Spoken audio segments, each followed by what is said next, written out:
Class 10th के बच्चे ध्यान दीजिए। आज हम लोग त्रिभुज से रिलेटिव कुछ प्रश्न पर काम करेंगे।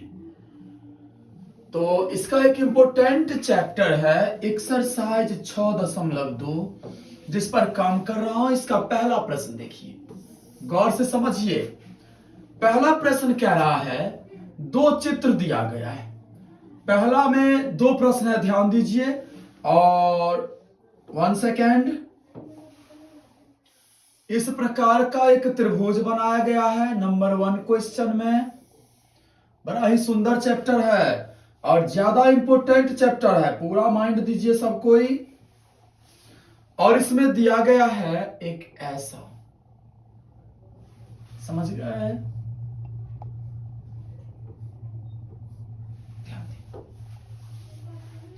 नाम इसका ये ए है, ये सी हो गया और ये बी हो गया। यहां पर दिया गया है डी और ये दिया गया है ई। माइंड में सेट हो गया। आ जाइए, सवाल क्या कह रहा है। सबसे पहले प्रश्न कह रहा है कि दिया है नंबर 1 पॉइंट दिया है इसमें डी समांतर बीसी। ये समांतर का सिंबल है। 6.2 चैप्टर पेज नंबर 142 आप लोग उल्टा लो, बीटीसी मैथ क्लास 10th। इसके बाद बाबू इसमें दिया गया है ए बराबर 1 सेंटीमीटर। इस चित्र में डिनोट किया गया है ए जो है 1 सेंटीमीटर है। उसके बाद बाबू ए 1 सेंटीमीटर है, एडी 1.5 सेंटीमीटर है, 1.5 सेंटीमीटर। और बाबू डी भी 3 सेंटीमीटर। तो क्या सब दिया गया है, ए 1 सेंटीमीटर, एडी बराबर 1.5 सेंटीमीटर एंड बीटी बराबर 3 सेंटीमीटर। हमें ज्ञात करना है फर्स्ट क्वेश्चन में। ऐसे प्रश्न प्रायः ऑब्जेक्टिव में ज्यादा रहते हैं। हमें ज्ञात क्या करना है, ईसी निकालना है। देखो आप कैसे बनाओगे। सबसे पहले एक लॉजिक समझ लो कि अगर समांतर रेखा दिया गया है तो ये एक प्रकार का लाइसेंस है। लाइसेंस समझ रहे हो ना, किस चीज का लाइसेंस, कि आप इसमें थेल्स प्रमेय लगा सकते हो। और थेल्स प्रमेय क्या कहती है, सबसे पहले चूंकि एडी समांतर डीई, माफ कीजिएगा बीसी, 1 सेकेंड। एडी समांतर, एडी नहीं है बाबू, 1 मिनट रुकिए, यहां ध्यान से फिर से देखिए। प्रश्न में दिया गया है बाबू डी समांतर बीसी। तो जब समांतर भुजा दिया है ना, तो यहां मैं थेल्स प्रमेय को लागू कर सकता हूं।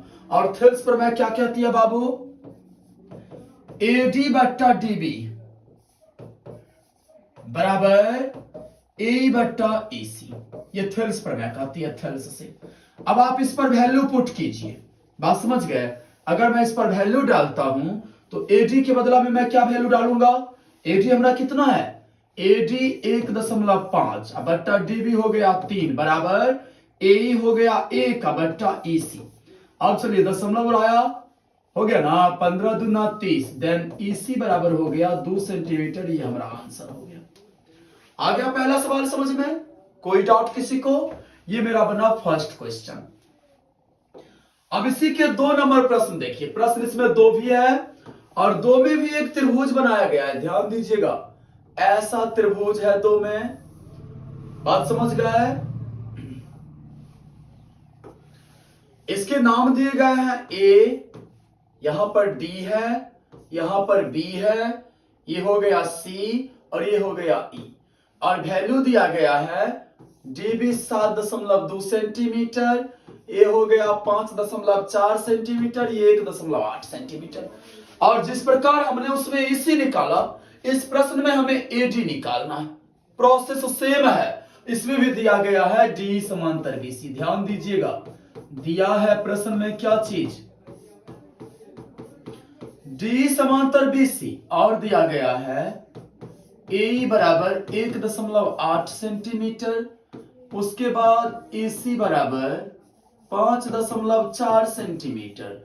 और बाबू क्या दिया गया है, बीडी बराबर 7.2 सेंटीमीटर। बउआ इसमें हमें ज्ञात क्या करना है, ज्ञात करना है एडी। सेम स्टाइल बाबू, सबसे पहले ध्यान दो आप लोग, इस सवाल में भी दिया गया है डी समांतर डीसी, तो थेल्स से क्या हो जाएगा बाबू, एडी बट्टा डीबी बराबर ए बट्टा में ईसी, थेल्स प्रमेय से ध्यान दीजिएगा। अब इस पर आप वैल्यू पुट करो, एडी के बदला में हमें निकालना ही है, नहीं निकालना है, और डीबी हमारा हो गया 7.2 सेंटीमीटर और एई हो गया 1.8 एंड 5.4, ये दशमलव दशमलव कैंसिल, 18 के 18, 18 तिया 54 और 3 से अगर आप इसे काट रहे हो 3 दूना 6, 3 चौक 12 हो गया ना, तो देन एडी हमारा कितना निकल गया 2.4 सेंटीमीटर। ये हो गया मेरा सवाल नंबर 1 एक्सरसाइज 6.2 का, जो कि बहुत ही ज्यादा इंपॉर्टेंट है। अगर बोर्ड आपसे पूछे बना दोगे, गुड। अब चलिए 2 नंबर प्रश्न, इस पूरे चैप्टर में प्रत्यक्ष या अप्रत्यक्ष रूप से थेल्स प्रमेय इन्वॉल्व होगा। क्वेश्चन नंबर 2 कह रहा है किसी त्रिभुज PQR में, इसमें भी कई सारे क्वेश्चन हैं और एक त्रिभुज दिया गया है PQR, ध्यान दीजिए, ये हो गया PQR त्रिभुज, PQR, बात समझ गए ना। इस पर E और F स्थित है और कुल 3 प्रश्न है। नंबर 1 प्रश्न में क्या सब दिया गया है सो देखिए, PE बराबर 3.9 सेंटीमीटर, उसके बाद बाबू दिया गया है EQ बराबर 3 सेंटीमीटर एंड PF बराबर 3.6 सेंटीमीटर और FR बराबर 2.4 सेंटीमीटर। इनमें हमको सिद्ध क्या करना है, ध्यान दीजिएगा, सिद्ध करना है, अर्थात हमें यह देखना है कि EF समांतर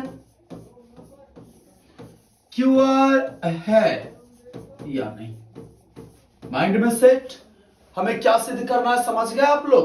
तो सबसे पहले आप यहां तुलना कर लो, ध्यान दो, तुलना करने पर मैं ये देखता हूं कि ये जो भुजा का ये जो माप दिया गया है ये थेल्स प्रमेय को संतुष्ट करती है अथवा नहीं।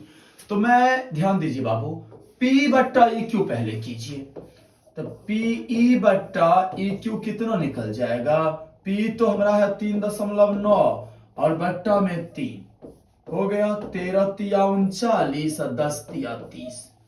उसके बाद अब आप चलिए क्या निकालना है आपको, अब इस साइड चले PF बट्टा FR, तो PF बट्टा FR अगर मैं निकालता हूं तो ध्यान दीजिए PF मेरा 3.6, FR हो गया 2.4, यहाँ 12 तिया 36, 12 दूना 24, 3/2।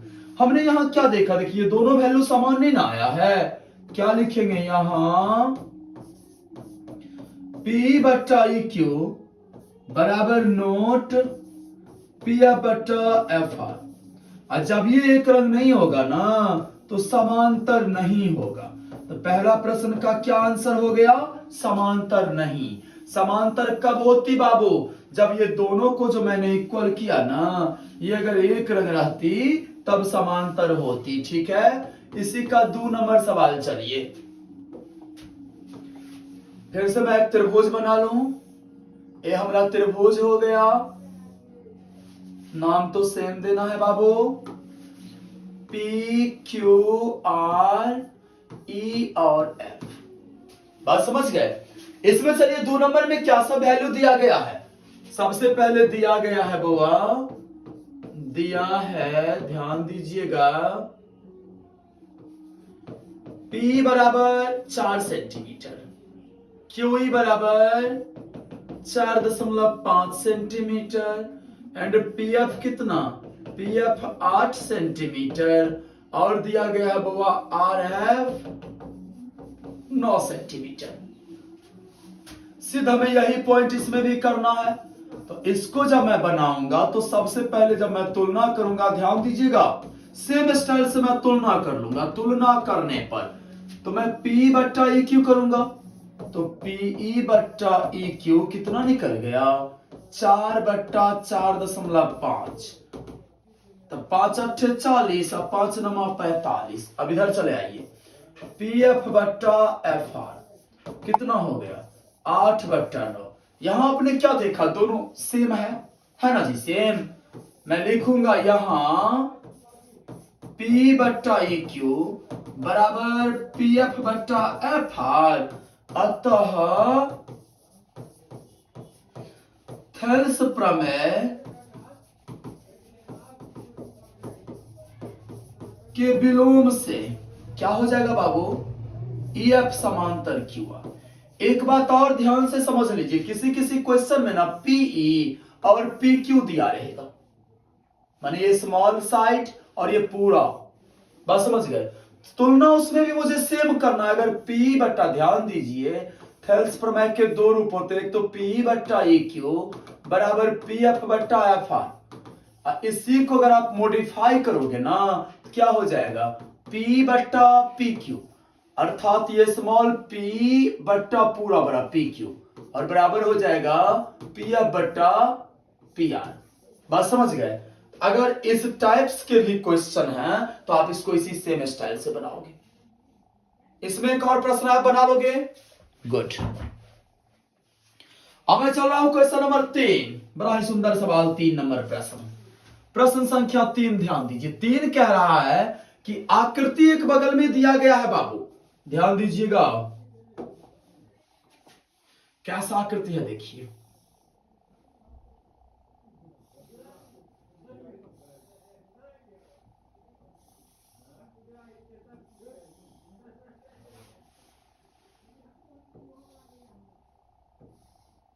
ध्यान दीजिए, मैं नाम दे दूं इसका, ऐसा त्रिभुज बनाया गया है, ये A है, ये C हो गया, ये D पॉइंट, ये B पॉइंट, ये L हो गया, और ये बाबू हो गया M, और ये हो गया N। ऐसा फिगर है, समझ में आ गया। VBI सवाल है बाबू, दिया क्या सब है सो देख लीजिए आप। प्रश्न संख्या 3 आप अपने बगल में किताब में देखिए। प्रश्न डिक्लेयर कर रही है कि यदि LM समांतर CD और LN समांतर CD, ध्यान दीजिए यहां CB है, माफ कीजिएगा 1 सेकेंड, ये दो पॉइंट दिए गए हैं, LM CB के समांतर है, LN CD के समांतर है। ये LM हो गया ना, ये और ये आपस में समांतर भुजा है, और ये आपस में समांतर भुजा है, बस समझ गए। और हमको सिद्ध क्या करना है, इसमें सिद्ध करना है बाबू, बड़ा ही सुंदर सवाल है, गौर से आप लोग देखते रहो। सिद्ध करना है मुझे AM/AB is equal to AN/AD। बात समझ गए ना। मैं आपको पहले सवाल में ही बता दिया कि अगर समांतर दिया रहे ना तो हमें थेल्स प्रमेय लगाने का पावर हो जाता है। आप इस सवाल में 2 बार थेल्स प्रमेय लगा सकते हो, मैं सबसे पहले 2 बार थेल्स प्रमेय लगा लूं, चूंकि LM समांतर CB, ध्यान दीजिए, तो मैं थेल्स प्रमेय अगर इस ऊपर वाले त्रिभुज में लगा रहा हूं, इस त्रिभुज में, त्रिभुज ABC में, ABC अपर में जो त्रिभुज बना है, तो क्या होगा थेल्स प्रमेय से बाबू, AM ये AM/MB बराबर में ये AL हो गया बट्टा LC, यही ना होता है थेल्स प्रमेय, AL/LC। कहां से लाए, थेल्स महाराज ने ये कहा है। इक्वेशन 1 ये हो गया, बात समझ गए। अब ये नीचे जो डाउनवर्ड बना है त्रिभुज ADC, इसमें आप ले लो त्रिभुज ADC में, यहां देखो आप क्या दिया गया है, LN समांतर में किसका है, ध्यान दीजिए,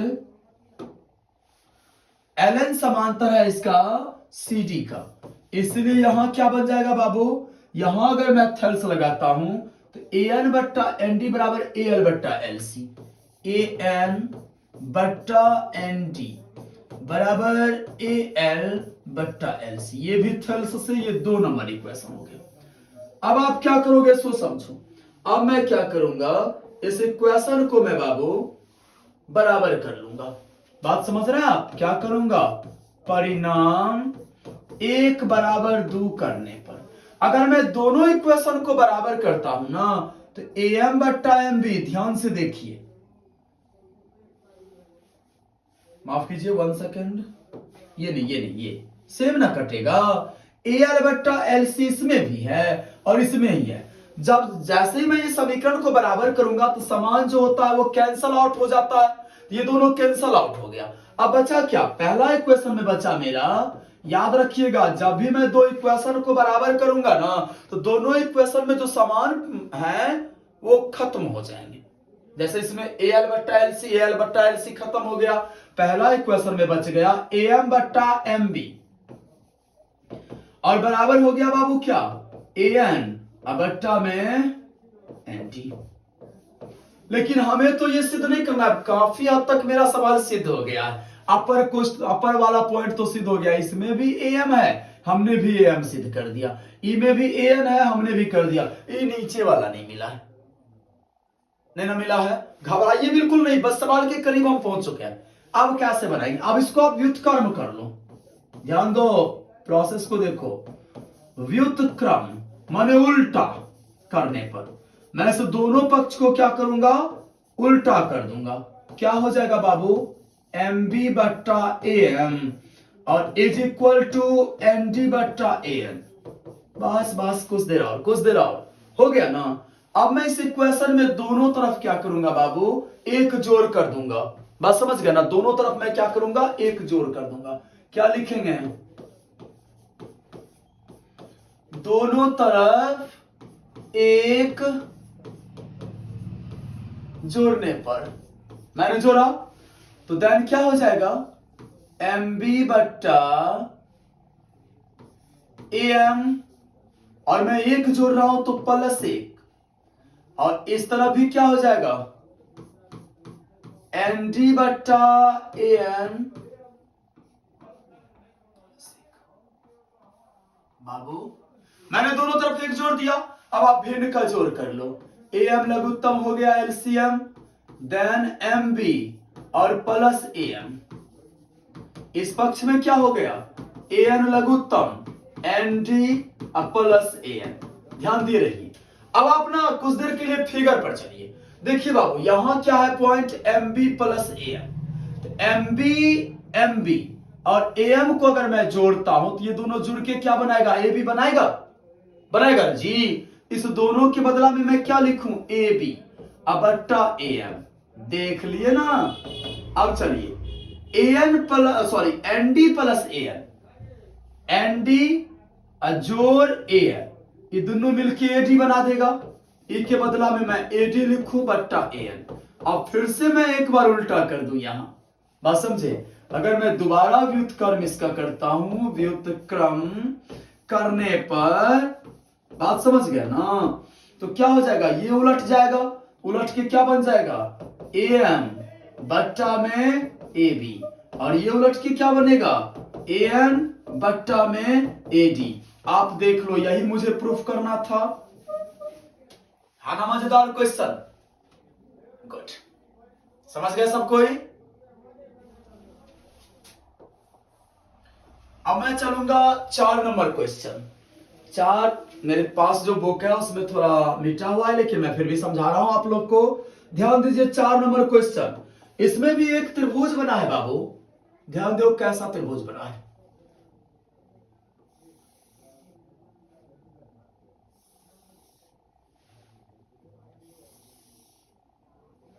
ऐसा त्रिभुज है बुआ,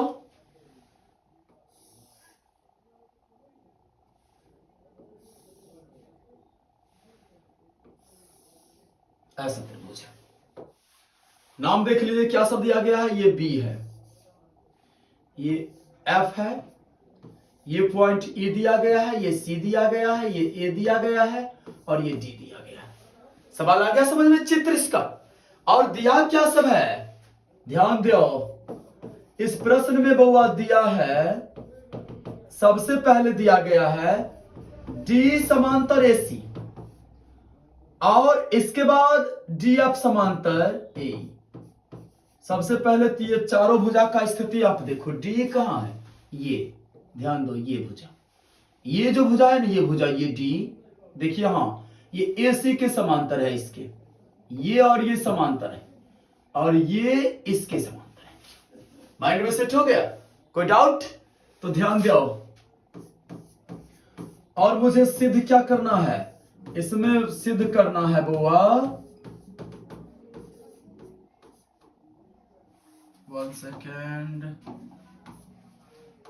हमें सिद्ध करना है 4 नंबर प्रश्न में FB बट्टा FE बराबर BE बट्टा AC। कैसे होगा भाई? कुछ नहीं, पहले जो 2 लाइसेंस है ना, या आप इसे चेक कह सकते हो, इसको आप भजा लो, ठीक है? चूंकि D समांतर AC है तो थेल्स से क्या हो जाएगा? ध्यान दीजिए, थेल्स से होगा BE बट्टा EC, होगा ना? क्या होगा? BE बट्टा EC बराबर, इधर क्या हो जाएगा? BD बट्टा AD, BD बट्टा AD। इक्वेशन फर्स्ट समझ में आ गया बउआ? अब चलिए दोबारा क्या दिया गया है? पुनः दिया गया है बुआ DF समांतर AE, ये समांतर का सिंबल होता है। अब चलिए DF, जब DF समांतर E दिया गया है तो मैं क्या लिखूंगा इसमें? FB बट्टा FC। क्या लिखूंगा? बट्टा FC बराबर, और क्या हो जाएगा? BD बट्टा AD, होगा ना जी? BD बट्टा AD कहां से ये भी आया? थेल्स से। अभी तक तो आप लोग मुझे कोई ये नहीं पूछे कि थेल्स क्या होगा। थेल्स प्रमेय कहती है कि यदि कोई त्रिभुज है और उसको 2 भुजा को प्रतिच्छेद करती हुई अगर तीसरी भुजा के समांतर कोई रेखा खींची जाए, तीसरी भुजा के समांतर, बस समझे ना, तो वह दोनों भुजा को समान अनुपात में भुजा जाए। बस समझ गए ना? अब क्या करोगे? दोनों परिणाम को बराबर आप कर दो। परिणाम 1 बराबर 2 करने पर जैसे ही बाबू मैं दोनों समीकरण को बराबर करूंगा ना, एक रंग कटेगा, BD बट्टा AD और ये BD बट्टा AD कैंसल आउट हो जाएगा। क्या बचेगा बुआ? इसमें क्या बचा? BF बट्टा FC is equal to B बट्टा AC। देख लिया, मजाक में सवाल सिद्ध हो गया, बन गया सवाल प्रूव्ड। कुछ नहीं है बाबू, बस थोड़ा सा दिमाग लगाना है। समझ गए आप लोग? बढ़ो आगे, चलिए अब चलिए 5 नंबर प्रश्न इसी चैप्टर का। 5 में कह रहा है, आकृति दिया गया है, बड़ा सुंदर और टेढ़ा सवाल है, मैंने दोनों वर्ड यूज किया हूं, ध्यान दो।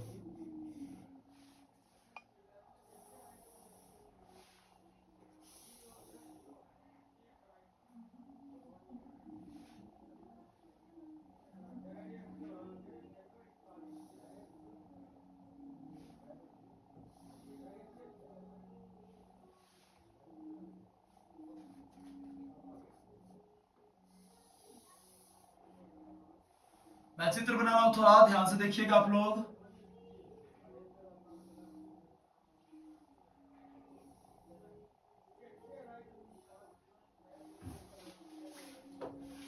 देखिए ऐसा चित्र दिया गया है, अब नाम दे दूं P Q, ये E पॉइंट है, ये F है, ये D पर इसे प्रतिच्छेद कर रहा है, ये O है, ये R है।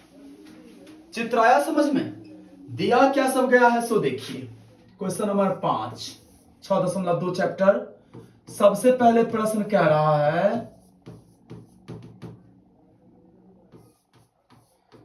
D समांतर OQ और दिया गया है बाबू DF समांतर OR, और में हमें सिद्ध क्या करना है? सिद्ध करना है बुआ EF समांतर QR। देखिए बाबू, EF समांतर QR तब होगा जब मैं यहां सिद्ध कर दूं P बट्टा EQ बराबर PF बट्टा FR, बात समझ गए ना, क्योंकि ये थेल्स का विलोम हो गया। बात समझे, थेल्स में ये दिया रहता है, ये हम सिद्ध करते हैं, लेकिन जब मुझे ये सिद्ध करना है समांतर ना कहीं आप ये सोचिए, अगर ये EF ये हो गया, ये भुजा, ये और ये किस कंडीशन में समांतर होगा, जब P बट्टा EQ और बराबर PF बट्टा FR हो जाएगा। क्योंकि अगर समांतर दिया रहता ना तो मैं लिखता नहीं यहां P बट्टा EQ बराबर PF बट्टा FR, मुझे ये पॉइंट सिद्ध करना है, ठीक है ना। हल्का सवाल है बहुत, आप लोग बस दिमाग दीजिए। सबसे पहले तो मैं चेक भजाऊंगा, D बट्टा OQ दिया गया है ना, तो थेल्स प्रमेय से क्या होगा, देखिए D का ये हो गया D और ये OQ हो गया, इसके बदला में मैं क्या लिख सकता हूं बाबू, थेल्स से PD बट्टा OD is equal to P बट्टा EQ। कहां से, थेल्स से, ये हो गया मेरा इक्वेशन 1, ठीक ना। और क्या दिया गया है, DF समांतर OR, जब DF समांतर OR है वो इस साइड आइए तो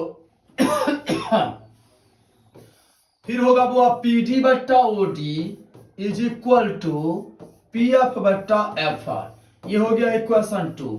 अब मैं क्या करूंगा, दोनों समीकरण को बराबर कर लूंगा, परिणाम 1 बराबर 2 करने पर जब मैं दोनों इक्वेशन को बराबर करूंगा तो क्या हो जाएगा बाबू, ये PD बट्टा OD और PD बट्टा OD कैंसल आउट हो जाएगा, क्या बचेगा, P बट्टा EQ is equal to PF बट्टा FR। बात समझ गए। जब ये मैं ये सिद्ध कर दिया हूं तो मैं यहां लिख सकता हूं, अतः थेल्स के विलोम से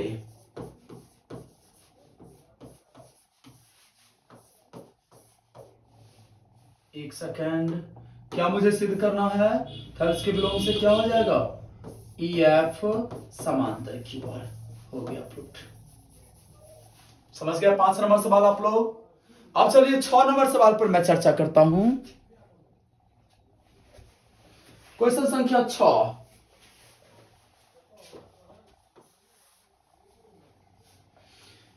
ये भी काफी हद तक उसी टाइप का सवाल है, सारे क्वेश्चन एक ही टाइप के हैं। इसमें भी क्या दिया है, वो एक त्रिभुज दिया गया है,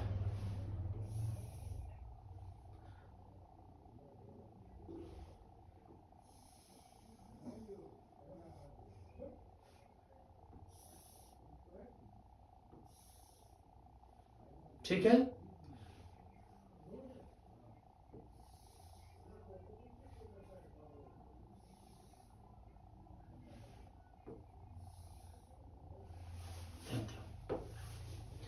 अब इस पर नाम आप पुट कर दो, P यहां लिखा गया है और ये जो पॉइंट है इसे A माना गया है, ये हो गया B, ये हो गया C, ये हो गया O, ये R है, ये Q है। सवाल समझे, दिया सबसे पहले क्या गया है सो देख लीजिए। इस प्रश्न 6 नंबर प्रश्न है, 6 नंबर, इसमें भी दिया गया है बाबू AB समांतर PQ और दिया गया है बोआ AC समांतर PR, और हमें सिद्ध क्या करना है, सिद्ध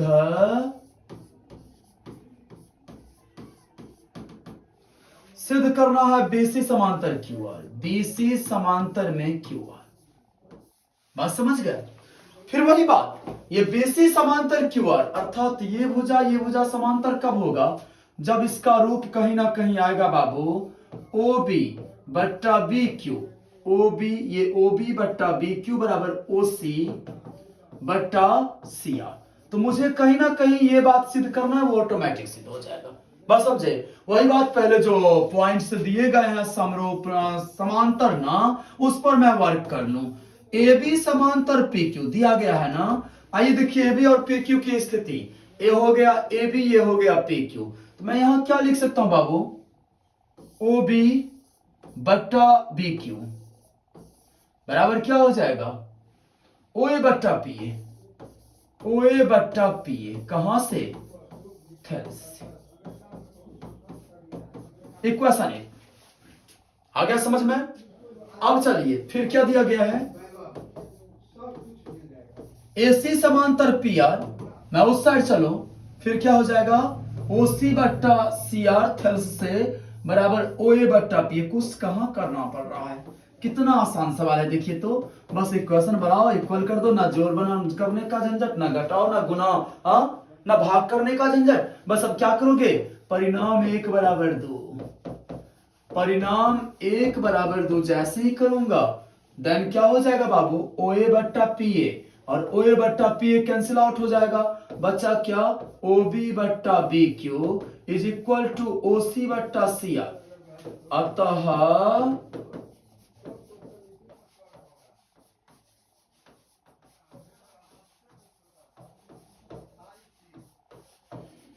थेल्स के विलोम से BC समांतर QR हो गया प्रूफ। समझ गया 6 सवाल।